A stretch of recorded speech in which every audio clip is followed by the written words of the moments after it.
یا اینکه اگر زنی را شما آوردین دیدین که در حسن بسیار کمبودی دارد، خوشرو نیست. من برادرای عزیز یک نفری را میدانم که همگی یک روز زندگی کرده، یک روز، با خدا قسم. این در تاجیکستان، حتی در معرکش ما هم اشتراک داشتیم، ولی فردا برادرای همون عروس وقتی که با ما ملاقات کردن گفتن حاجی بابا در همون برآمدها همین مسئله را بگذار که این در عائله ما رخ داد. این خواهر ما را همین مردک بود، یک شب زنی کرد، پگاه طلاق داد که فیگورش مخلوط نشید. حمد به حد، ثنای به اعداد و خدایی که نور ایمان داد. غافر است و رحیم و رحمان است، پاک از عیب و شرک و نقصان است. صلوات خدای هر ساعت بر رسولی که هست زود طاعت. نام پاکش محمد عربی است، صلی الله علیه و سلم. رهنماینده بزرگ و سری است. السلام علیکم و رحمت الله و برکاته. برادران عزیز و گرامی، الحال که ما شما در محفل خرسندی توی که خانوانی برادران ما حاجی حلیم و خانوانی نعمان خان الحال که جشن گرفته ایستاده‌اند و یکی از بسیار لحظه و ساعت‌های فرح بخش برای این هر دو خانوان هستند. از نام خودم، از نام برادرها، از نام همه شما علی خانواده را تبریک میگیم و از خدای مهربان خواهان می‌وستیم که خدای مهربان زندگی خوب، زندگی نیک و جمعشان جمع با خیر، جمع با سعادت، از محصول جمعشان فرزندهایی که هم صورت خوب و هم سیرت خوب داشته باشند الله مهربان با وجود بیاورد و از دوام این خرسندی ها با خدای مهربان خرسندی های دیگر هم در خانه‌شان برقرار و بردوام نگه دارد و هر کسی که این روزها انتظاری دارد از ما و شما، خواه در نسبت خودش، خواه در نسبت نبیرهاش، الله مهربان و این روزها هم همگی ما و شما رساند. برادران عزیز و گرامی، انشاءالله بسیار نصیحت ها و پند های برای حق زنداری و یا مسئولیت زنداری ما از زبانی اکیدانا شنیدیم. باز هم برای کمی باز زیاد شدن گوییم یا اینکه از یادتان برآمدن دوام صحبت حضرت من یک دقیقه های اندک انشاءالله با شما گفته میگذارم.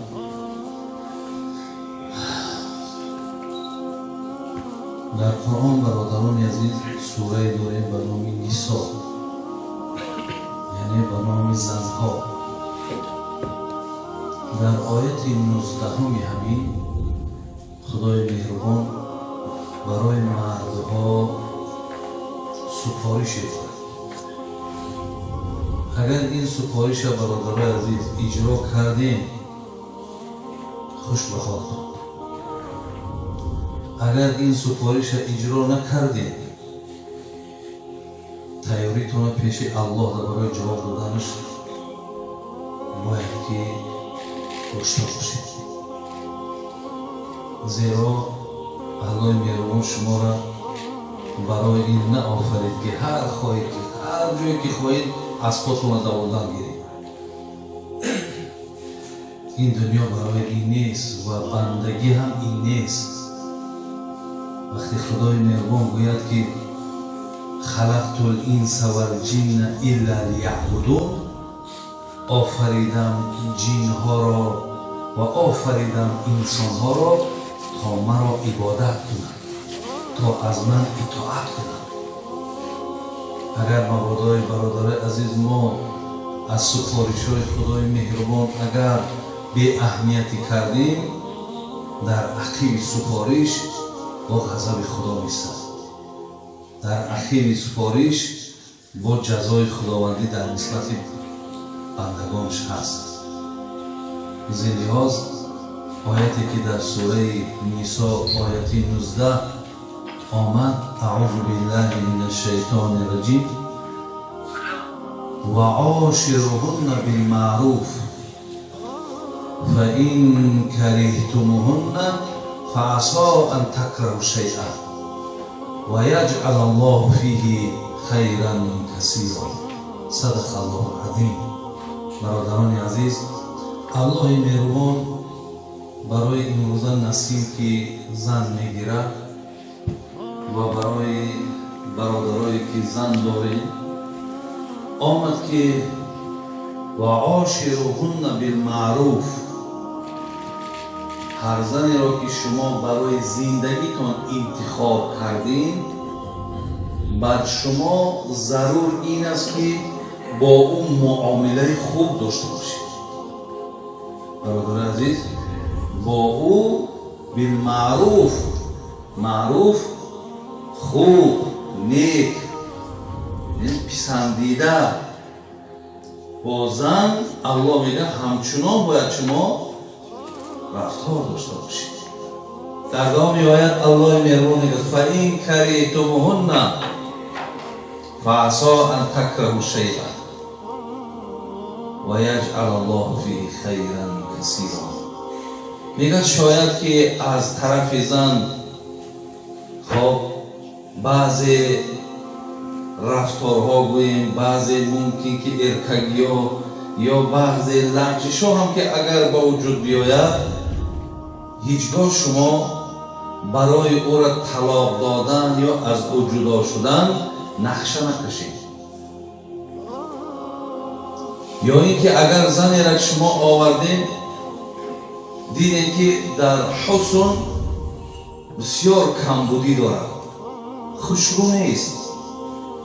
من برادرای عزیز یک نفری را میدونم که همگی یک روز زندگی کرده، یک روز، و خدا قسم این در تاجیکستان، حتی در معرکش ما هم اشتراک داشتیم، ولی فردا برادرای همون عروس وقتی که با ما ملاقات کردن گفتن حاجی بابا در همون برآمدها همین مسئله را بگذار که این در عائله ما رخ داد.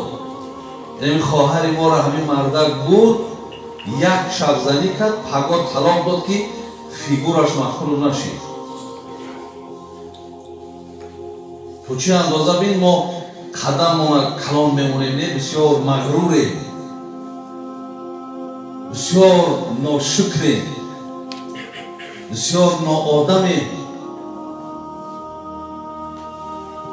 الله را ببینید برای ماها همین خیل تأکیدها و سفارشها دارد که مبادا که اگر همین در زندگیتونم که پیش رو آمد شما نقشه طلاق نکشید، یا اینکه یگان زن دیگر از این در بهترم که یافتین درها در او دل داده نشوید.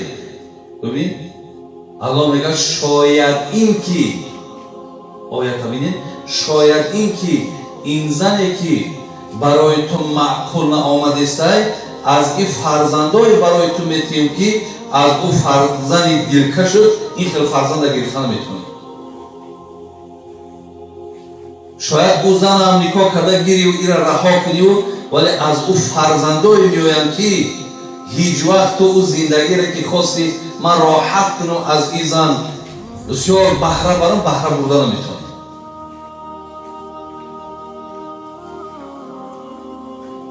زین لحاظ برادرای عزیز، زنگیری، شوهر کردن اینا بسیار مسئولیت گرانه. در تاجیک ما یک مقاله میگن مرده با کفن سفید شادی داره لیک ای عذابی گور درک نداره. همون فکر کفن سفیدش در میگن بسیار کفن فسان خشنود میکنن ولی درک خانه قبرش نداره که اونجا چی گفت. یکی ما بسیاری وقت فکرمون همیده زن میگیرم یا شوهر میکنم فقط همین هاش گوشمون هم جوگه خواه مونده. ولی در اوج چی مسئولیت در گردن ما های ایناش در برادرای عزیز به اهمیتی میکنیم. تا زن گرفتن ما باید که از همون وظیفه و از هر یک فرموده هایی که در شریعت ما داریم باید آگاهی داشته باشیم. بعد انشاءالله در ما برادر عزیز زن قدر پیدا میکنه. ولی ببینید سخن یک عزیز خدا میگه در کدام جامعه که بهترین زن از روی حسنش بهاتیان و بهترین مرد از روی مالش بهاتیان و پسترین جامعه هست. فقط زنه که خوشروگیش بگیرن و مرده که پولدار شد بگن همین دو طبقه بهترین هم.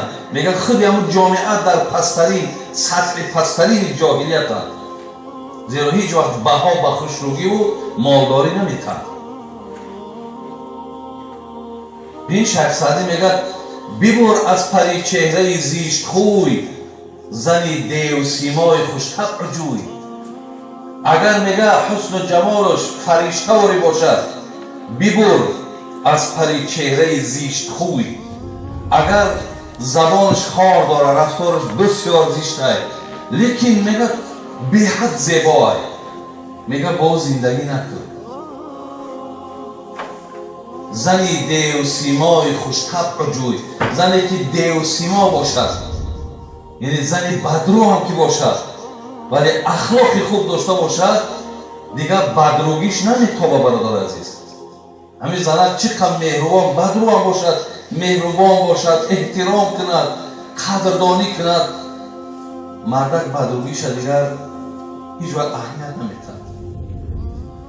زندیاز دادر ما نسیم و برادرایی که صاحب زنی از این آیت اینا برداشت کنید که وظیفه هر کدامون معامله خوب کردن با زن این بی نهایت برای ما مهمه بی نهایت ضرور است.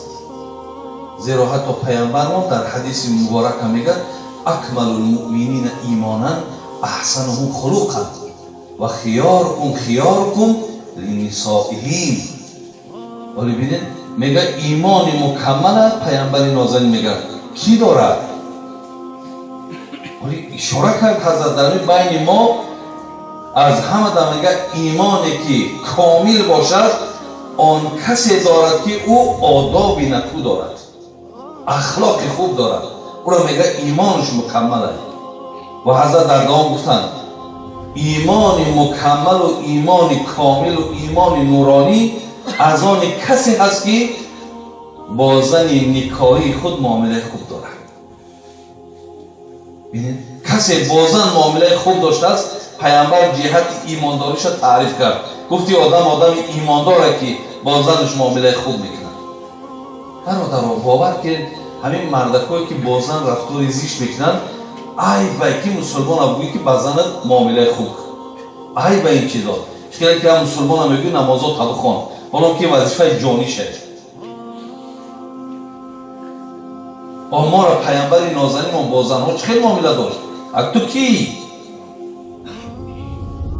نخواه زن تحقیر کردن زن زدن زن طلاق کردن همین نشانه جوانمردی باشد. اگر این نشانه جوانمردی میشید ولی این اصحاب پیغمبر و این صاحبای مذهب همش همین کار را چند میزدن. پیامبر میگه لا یفرق مؤمن مؤمنة این کره منها خلقا رضی منها آخر.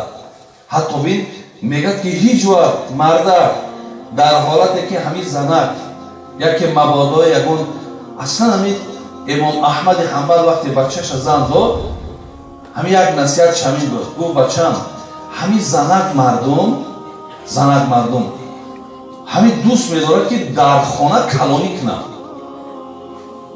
ба маънои калонӣ чия мехоҳад ки ҳамин хона аз они ӯ бошад моли ҳамон бошад ира гуфт дӯст медорад ва дӯст медорад ки мардак багаш ки дӯстат медорам ҳаминро мега дӯст медорад мега дар ҳамин ду чиз бахилӣ накун хушбахт меша бачам бибин бахилӣ накун мега ҳамин занака мефурад ки бугӯй дӯстш медорам ай пайғамбари нозанина пурсидан кира аз ҳамадан зиёд дӯст медорӣ гу оишара гуфтан ҳазрат мо мақсадмон ай мардако кира дӯст медорӣ гу падари оишара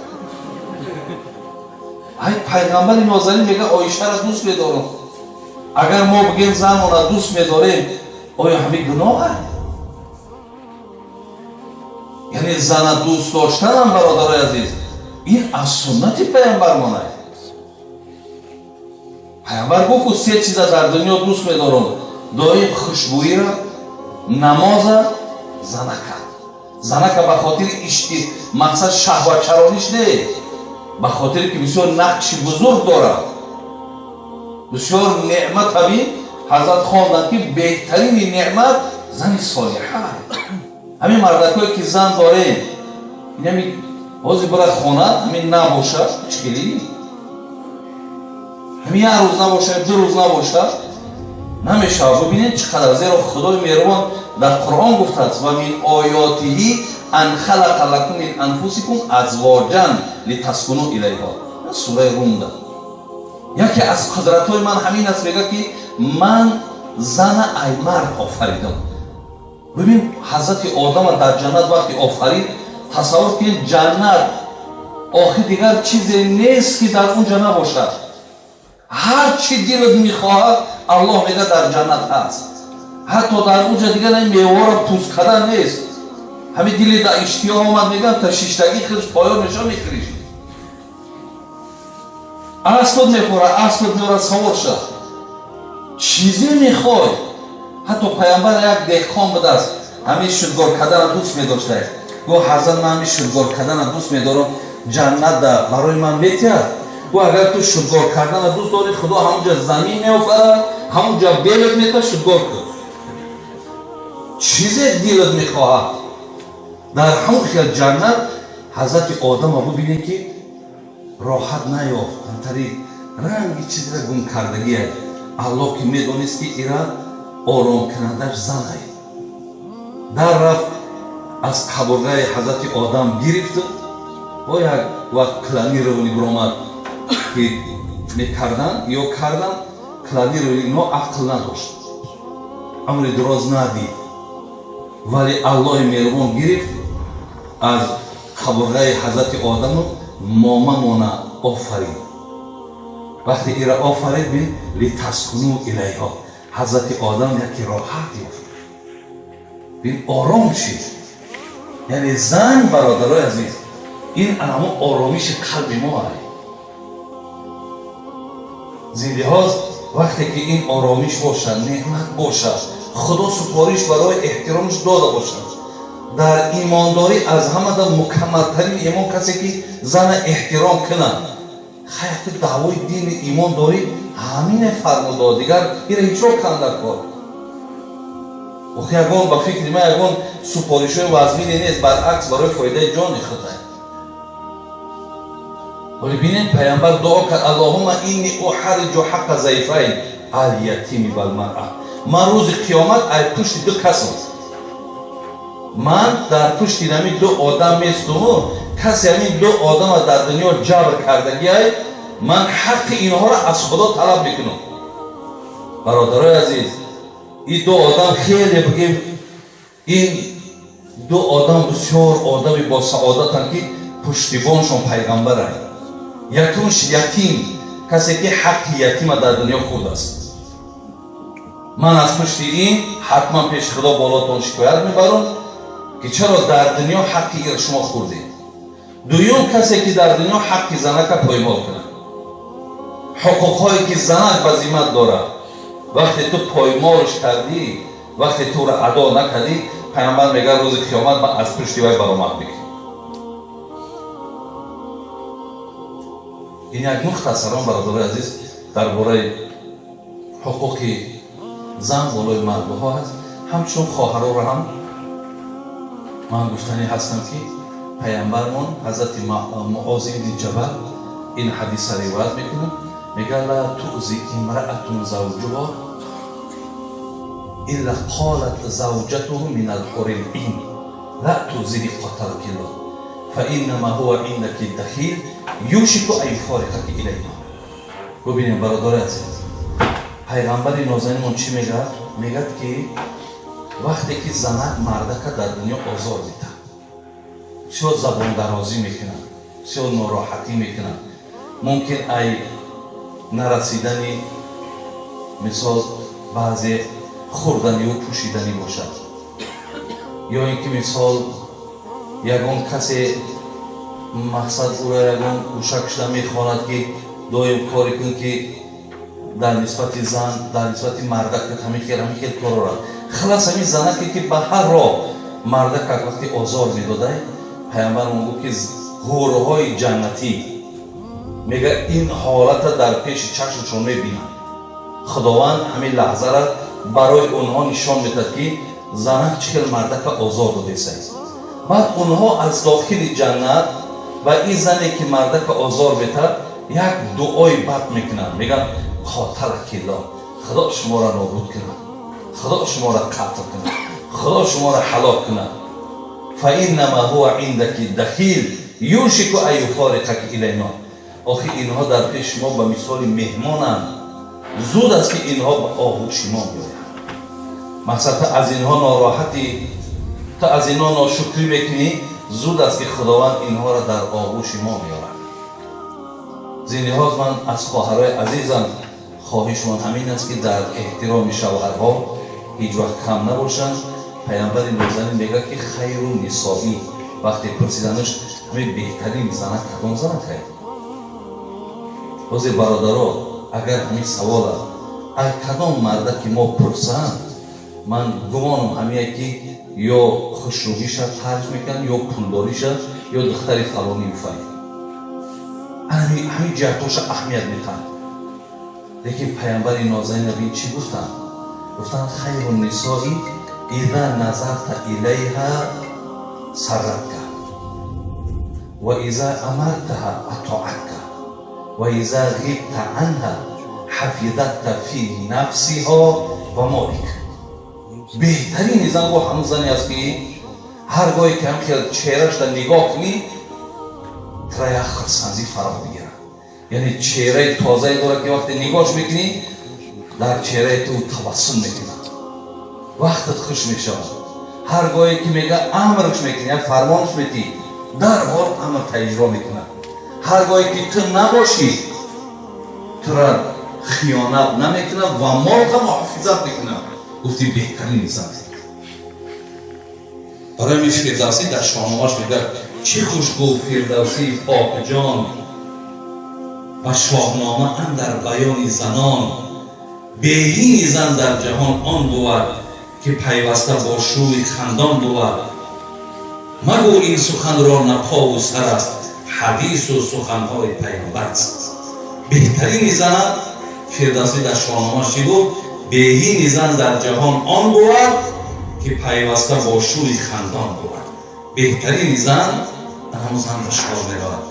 الله مهربان توی شما مبارک کنه و خدای مهربان اون نصیحت‌هایی را که در اینجا در نسبت داماد و عروس شدن، خداوند توفیقشون کرد که یک دستورالعمل حیاتیشون قرار کرد و الله مهربان این گونه توی‌هایی که با طرز سنتی انجام یابند خداوند در بین ما شما زیاد کردن.